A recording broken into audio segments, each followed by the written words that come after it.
Hello जय हिंद साथियों, स्वागत है आपका अपने यूट्यूब चैनल संदीप बिगनर में। आशा करता हूँ आप सभी अच्छे होंगे, स्वस्थ होंगे और आप सभी की तैयारी बहुत अच्छी चल रही होगी। दोस्तों, जैसा कि आप सभी को पता है कि आज से 21 दिसंबर से बीएसएफ हेड कांस्टेबल मिनिस्ट्रियल के पीएसटी चालू होने वाले हैं। तो आपके बिल्कुल चालू हो गए, हो सकता है आप में से कुछ भाई बहनों का 21 दिसंबर का होगा और वो अपने सेंटर पर पहुंच ही गए होंगे, लेकिन मैं उनके लिए भी वीडियो बनाना चाह रहा था, यानी कि एक दिन पहले ही मैं ये वीडियो लाना चाह रहा था, लेकिन मुझे ड्यूटी के चलते हुए समय नहीं मिला। लेकिन अब आगे भी जिनका भी बीएसएफ हेड कांस्टेबल मिनिस्ट्रियल का पीएसटी है, वो विशेषकर मैं उनके लिए जरूरी वीडियो एक लास्ट में और बना रहा हूँ कि एक बार और देख लीजिए कि लास्ट टाइम पर आपके किसी भी डॉक्यूमेंट्स में कोई कमी नहीं रह जाए। तो उसके ऊपर हम सभी बात करेंगे, आपके कौन से इंपॉर्टेंट जरूरी डॉक्यूमेंट्स हैं, उसके साथ साथ इस पर भी बात करेंगे किसी अगर आपके डॉक्यूमेंट्स में कमी रह गई है किसी डॉक्यूमेंट्स में, तो उसकी वजह से मतलब आप परेशान हो रहे हो। मेरे पास सारे कमेंट आ रहे हैं, तो उसी के ऊपर हम बात करेंगे। तो दोस्तों चलिए शुरू करते हैं। उससे पहले मैं आपको बता दूं कि अगर आप एसएससी जीडी की तैयारी कर रहे हैं, तो उसके लिए अगर हम बेस्ट बुक की बात करें तो वो है आपकी चक्षु प्रकाशन की। ये 2023 के नए सिलेबस को ध्यान में रखकर तैयार की गई है। इसको आप ऑनलाइन और ऑफलाइन दोनों तरीके से खरीद सकते हैं। अगर आपको ये ऑनलाइन लेनी है तो इसकी लिंक आपको डिस्क्रिप्शन में मिल जाएगी। बहुत अच्छी तरीके से इसमें आपका सिलेबस समझाया गया है आपको। अगर आपको और अपनी तैयारी मजबूत करनी है तो उसके लिए आप अपने इसके प्रैक्टिस सेट भी लगा सकते हैं। उसको भी आप ऑफलाइन और ऑनलाइन दोनों तरीके से खरीद सकते हैं। इसकी भी लिंक आपको डिस्क्रिप्शन में मैंने दे दी है। इन दोनों बुक को आप अपने किसी भी नज़दीकी बुक स्टोर से भी खरीद सकते हैं। तो दोस्तों अब हम बात करते हैं इसके ऊपर। देखिए, सबसे जो जरूरी डॉक्यूमेंट्स हैं मैं आपको पहले बता दूं। एक सबसे पहले तो हो गया आपका एडमिट कार्ड। सबसे पहले हो गया आपका एडमिट कार्ड, वो तो आपको ध्यान रहेगा ही रहेगा। उसके बाद आपकी 10th और 12th की मार्कशीट, ठीक है, एक ये हो गई। और ये ओरिजिनल ले जानी, देखिए ये भी ओरिजिनल ले जानी, मैं अभी आपको बता रहा हूँ। और इसकी कॉपी, और क्या ले जाना है, और कॉपी ले जानी है, ठीक है। कम से कम 5-5 कॉपी ले जाना, ठीक है। कम से कम 5-5 इसकी कॉपी ले जाना। और caste certificate OBC, SC, ST या ईडब्ल्यूएस आप किसी से भी बिलोंग करते हो, ये ओरिजिनल डॉक्यूमेंट्स लेके जाना। इसकी भी आपको कॉपी कम से कम 5-5 लेके जानी है। जिसकी भी मैं कॉपी बता रहा हूँ, कम से कम 5-5 कॉपी लेकर के आपको जानी है। और एक आपका आईडी, या आपके पास आधार कार्ड हो या पैन कार्ड हो या ड्राइविंग लाइसेंस हो, ये भी आपको ओरिजिनल ही लेके जाना है। और उसके साथ साथ आपको इसकी कॉपी भी लेके जानी है। कॉपी सभी की वो जो मैं बता रहा हूँ इतनी ही लेके जानी है। ये आपके वो डॉक्यूमेंट्स हैं जो बिल्कुल आपको जरूरी ले जाना ही ले जाना है, यानी कि ये अनिवार्य हैं आपके लिए। इस वजह से मैं आपको दोबारा से बता रहा हूँ। पहले भी मैंने बहुत अच्छी तरीके से समझाया है आपको, लेकिन मैं सोच रहा हूँ लास्ट टाइम पर अब आपके बिल्कुल आज से पीएसटी चालू हो गए। ऐसा ना हो कि किसी कमी की वजह से या कोई ऐसी चीज़ रह जाए जिसकी वजह से आप पीएसटी में से फेल होकर के आ जाएं। वैसे मैं ये उम्मीद करता हूँ आप में से कोई भी फेल नहीं होगा किसी भी तरीके से। अपनी ओर से पूरी कोशिश करना, 100% अपना सही करने की अपनी ओर से।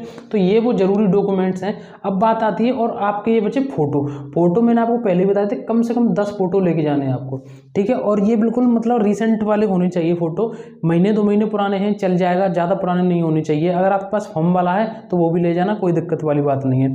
अब बात आती है कि जिसके डॉक्यूमेंट्स में कमी है वो क्या करें। देखिए, मैंने आपको पहले भी वीडियो में बताया था, अब इतना समय नहीं है। अगर आपके पास फिर भी थोड़ा बहुत समय है, देखिए आपके किसी नाम में दिक्कत होगी या कोई और दिक्कत होगी, सबसे 100 बात की एक बात मैं आपको बता दूं। सबसे पहले, अगर आपने कुछ भी अपनी ओर से गलत नहीं किया डॉक्यूमेंट्स में, कुल मिला के आप किसी भी तरीके से कोई भी फर्जी काम नहीं कर रहे हो, आप अपनी जगह पर सही हो, तो अगर आपके पास समय है तो आप अपनी तहसील में जाकर के या जहाँ से भी एफिडेविट बने वहाँ जाकर के बनवाइए। और उसमें ये लिखना पड़ता है कि हमारे डॉक्यूमेंट्स में ये कमी है, लेकिन हकीकत में हमारा ये है। लेकिन गलती से इस तरीके से होगा, वो अपने आप जो लैंग्वेज होती है वो अपने आप जो बनाता है वो अपने आप लिख देता है, टाइपराइटर होता है, उसे बस बताना है कि हमारे डॉक्यूमेंट्स में ये कमी हो गई है। वहाँ ले जाते समय ओरिजिनल डॉक्यूमेंट जरूर दिखाओ कि हमारे उसमें डॉक्यूमेंट्स में ये कमी है, लेकिन एक्चुअली में जो हमारा नाम है या कोई भी और दिक्कत है वो ये है। तो इस तरीके से बनवा लीजिए। फिर भी दूसरी बात मैं आपको बता दूं, अगर बाई चांस 1% ऐसा होता है कि आपके डॉक्यूमेंट्स में कमी है लेकिन आप वो नहीं सुधार पाए, फिर भी आप पीएसटी करवाने पहुंच गए, तो वहाँ भी ऐसा कई बार देखा गया है, कई बार ऐसा हो जाता है कि आपको टाइम दे दिया जाता है कि उस टाइम तक आप इसको सही करवा लीजिए या इसको प्रूव करिए कि आप सही हैं। अगर आप गलत नहीं हैं तो बिल्कुल भी परेशान मत होइए, आप बिल्कुल भी किसी भी तरीके से फेल नहीं होंगे। आप जिस तरीके से आ रहे हैं ऐसे ही पास होकर के आएंगे। डॉक्यूमेंट्स के लिए बिल्कुल भी परेशान मत होइए। अगर आपका थोड़ा बहुत टाइम है आपके पीएसटी में और आप ये काम करवा सकते हैं एफिडेविट वाला, तो मैंने बता दिया, ये काम करवा लीजिए। अगर आप सही हैं तो बिल्कुल घबराइए मत, ठीक है। अब जो सबसे ज़रूरी बात है, देखिए मैंने बहुत सारे पीएसटी फिजिकल एग्जाम दिए हैं, ऐसा अक्सर होता है। इसमें जो सबसे ज़रूरी बात है ना, आपके ये सभी डॉक्यूमेंट्स, ये देखिए ये मार्कशीट आपकी, ये आपको ओरिजिनल लेके जानी है। ये कास्ट सर्टिफिकेट ये ओरिजिनल लेके जाने हैं। ये आपकी जो आईडी है ये भी आपको ओरिजिनल लेके जानी है। तो अक्सर ऐसा कई बार होता है, एक दो बार मेरे सामने भी कई मतलब लड़कों का हो गया, जब हम उस टाइम पे जब मैं भर्ती देखता था कि उनको जो ज़रूरी डॉक्यूमेंट्स थे वो कहीं रह गए या छूट गए। आपको पता है रास्ते में थक जाते हैं, सो गए, हवा में उड़ गए ट्रेन के सहारे, या कोई उठा के ले गया, या कहीं कुछ खाना खा रहे हैं वहाँ रह गए। तो विशेषकर जो मैंने यहाँ लिखा है ना, सबसे ज़रूरी बात ये है भाई, अपने डॉक्यूमेंट्स का विशेष ध्यान रखना। ये ज़रूरी डॉक्यूमेंट्स हैं, इसके बिना कुछ भी नहीं है, इसका विशेषकर ध्यान रखना, आराम से जाना और आप बिल्कुल पास होकर के आएंगे। कोई परेशानी वाली बात नहीं किसी भी तरीके से। जो भी डाउट थे आपके मैंने यहाँ बता दिए। ये सबसे ज़्यादा पूछा जा रहा है आपके द्वारा, डॉक्यूमेंट्स में कोई कमी है तो क्या करें, वो भी मैंने आपको बता दिया। और भी अगर कोई आपका डाउट है तो कमेंट करके ज़रूर बताएं, और उम्मीद करता हूँ कि बिल्कुल आप अच्छे तरीके से अपनी आगे की तैयारी में भी लगे रहे होंगे। पढ़ाई भी करिए, पढ़ाई को भी मत छोड़िए। तो दोस्तों अभी भी कोई आपका डाउट हो कमेंट करके ज़रूर बताना। यही बातें थी जो मुझे आज आपको बतानी थी। वीडियो अच्छी लगी तो वीडियो को लाइक जरूर करें यार। अगर आप हमारे यूट्यूब चैनल पर नए आए हो तो इसी तरीके अपडेट पाने के लिए हमारे चैनल को जरूर सब्सक्राइब करें। आज के लिए बस इतना ही, मिलेंगे अगली नई वीडियो में एक नए टॉपिक के साथ। जय हिंद, जय भारत।